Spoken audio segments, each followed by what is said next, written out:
Fala rapaziada do canal, sejam todos muito bem-vindos a mais um vídeo de informações do mundo do futebol carioca.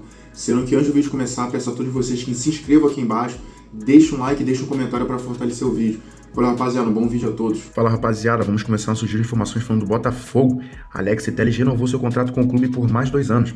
O novo vínculo vai até 2028. Desde que chegou ao Botafogo em 2024, o lateral esquerdo se tornou um dos principais líderes do elenco. Por essa de Barbosa, em maio, Telles passou a ser capitão oficial do time. Mesmo antes disso, ele já tinha bastante influência dentro do grupo. O jogador costuma ajudar os atletas mais jovens e também mantém uma boa relação com a comissão técnica.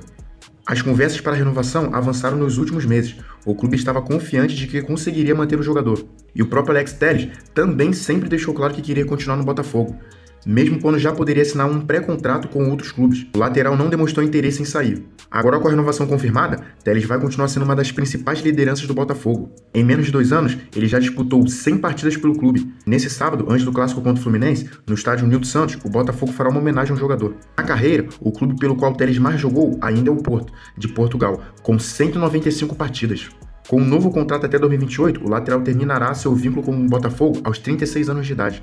Atualmente o Botafogo está na 7ª posição do Campeonato Brasileiro, com 29 pontos. O time enfrentará o Fluminense nesse sábado, às 21 horas, pelo 22ª rodada do Brasileirão. Agora, partindo a falar do Flamengo, fim da negociação por Luiz Henrique. O atacante não vai para o Flamengo, pelo menos nesse momento. O staff do jogador confirmou que as conversas com o clube foram encerradas. Segundo o comunicado, alguns problemas acabaram dificultando o acordo entre as partes. Flamengo e Zenit da Rússia já tinham avançado bastante na negociação. O clube carioca chegou a acertar os valores com o Zenit, e Luiz Henrique também tinha dado um sinal positivo para jogar no Flamengo. A proposta era de 30 milhões de euros, cerca de 177 milhões, mais 5 milhões de euros em bônus, aproximadamente 29 milhões. Mas surgiu um problema dentro do próprio Flamengo. O presidente Luiz Eduardo Batista, conhecido como PAP, não autorizou o clube a gastar mais do que o valor que havia sido planejado no orçamento. Durante a negociação por Thiago Almada, o Flamengo tinha trabalhado com os valores entre 20 e 25 milhões de euros. O Zenit chegou a facilitar o pagamento e chegou a concordar com prazos de até 3 anos, como queria o Flamengo. Porém, o clube russo não abriu mão do valor total na negociação, que poderia chegar perto dos 35 milhões de euros, contando com os bônus. Outro problema foi a quantidade de empresários envolvidos na negociação. Diante de todas essas dificuldades, BAP decidiu não liberar o dinheiro necessário para concluir o negócio. Com isso, a contratação de Luiz Henrique acabou sendo encerrada. Internamente, o Flamengo estava bastante confiante de que conseguiria contratar o jogador, tanto que o clube já chegou a discutir até possíveis formas de anunciar a contratação. Agora a negociação termina com mais uma frustração para o Flamengo no mercado. Essa é a segunda grande negociação que não termina como o clube esperava. Agora vamos para falar do Fluminense, que confirmou nesta sexta-feira uma notícia preocupante. John Kennedy sofreu uma lesão grave no joelho direito.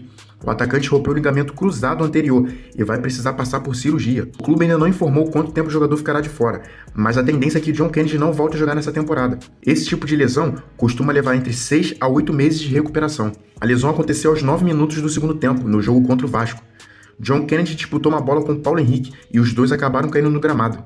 Depois de receber o atendimento médico, o atacante tentou continuar, mas não conseguiu. Ele foi substituído por Cano e deixou o campo chorando e bastante abatido. A lesão aumentou ainda mais o problema do Fluminense. Depois da pausa para a Copa do Mundo, vários jogadores já passaram pelo departamento médico. Além de John Kennedy, Thiago Silva, Freitas e Mila continuam se recuperando de lesões. James, Savarino e Castillo também já ficaram fora das partidas nesse período. A perda de John Kennedy é ainda mais importante porque ele é o artilheiro do Fluminense na temporada, com 15 gols marcados. O atacante também é um dos jogadores que mais começam a partidas como titular pelo clube em 2026, com 38 jogos entre os 11 iniciais. Agora o Fluminense terá que encontrar uma solução para substituir um dos principais jogadores na sequência da temporada. Agora vamos ter de informações falando do Vasco, que está muito perto de anunciar o Santiago Sousa como um novo reforço. O clube carioca conseguiu resolver os últimos detalhes com o Racing e o jogador foi autorizado a viajar para o Rio de Janeiro. Sousa deve chegar nos próximos dias para fazer os exames médicos e assinar o contrato com o Vasco. A negociação está avaliada em cerca de 7 milhões de dólares, aproximadamente 35 milhões de reais. O acordo já estava encaminhado há mais de uma semana, mas o Racing fez algumas exigências. O clube argentino queria receber cerca da metade do valor à vista e também pediu garantia para evitar problemas caso o Vasco atrasasse alguns pagamentos. Essas exigências acabaram atrasando a negociação, mas o Vasco conseguiu resolver a situação. Sousa tem 27 anos e pode jogar como volante ou zagueiro. O jogador já estava na lista de interesse do Vasco desde o ano passado e foi um dos destaques do Racing na conquista da Copa Sul-Americana em 2024.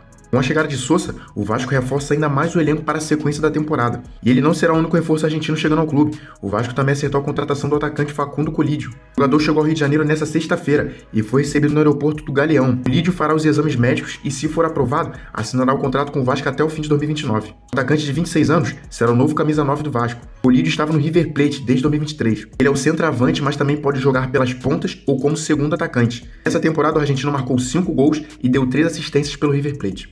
Na chegada ao Rio, Colídio falou que está muito animado com o novo desafio. Ele também agradeceu ao apoio dos torcedores e disse que sabe da importância que é jogar pelo Vasco. O atacante se considera um jogador rápido, que consegue atuar em diferentes posições no ataque e também tem habilidade no 1 contra 1. Para contratar Colídio, o Vasco vai pagar cerca de 4,5 milhões de dólares, aproximadamente 22 milhões de reais, por 50% dos direitos do jogador. O clube ainda poderá comprar os outros 50% por mais de 5 milhões de dólares, cerca de 25 milhões de reais, caso algumas metas previstas no contrato sejam atingidas. A diretoria do Vasco já acompanhava o Colídio há alguns meses. As negociações aumentaram depois que o diretor de futebol Ademar Lopes viajou para a Argentina. A viagem tinha como principal objetivo fechar a contratação de Santiago Sosa, mas a dirigência também aproveitou para avançar nas conversas por Colídio. Antes de chegar ao River Plate, o atacante passou pelas categorias de base do Inter de Milão e também jogou profissionalmente pelo clube da Bélgica e pelo Tigre da Argentina. Com Sosa e Colídio, o Vasco começa a dar forma ao elenco para a sequência da temporada.